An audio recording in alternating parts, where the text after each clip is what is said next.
While I was at Panasonic, our customer satisfaction levels were adequately growing. They were okay. We were doing well. Um, but our loyalty was not uh, was not doing as well as our satisfaction. Question is, what was the difference between the two?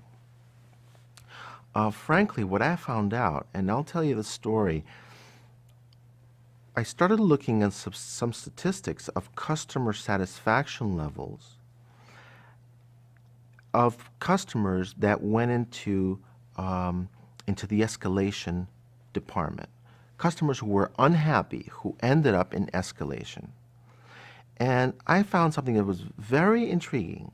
The customers that came out of the escalation department in a positive way were much more satisfied and much more loyal than the customers who didn't really have a problem to begin with.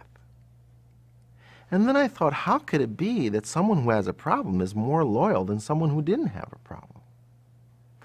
And that led me to this great finding.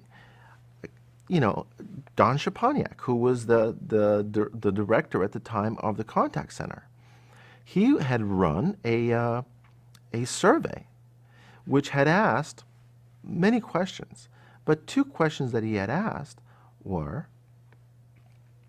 are you satisfied, extremely satisfied, or dissatisfied with the brand of your last purchase? And the second question was, by your level of satisfaction, will you definitely buy again? Are you loyal?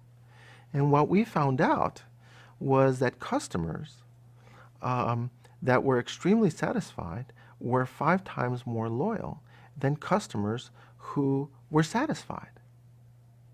And what we found out beyond that was that they were loyal because they had reached an emotional point in the relationship. Something had happened in that touch point that made them emotional.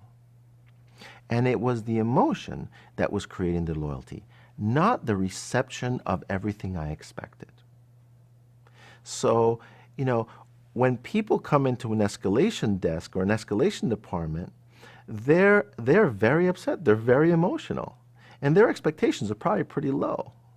When you give them more than they expect, they become loyal.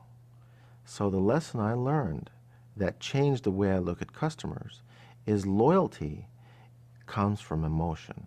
It does not come from meeting people's expectations.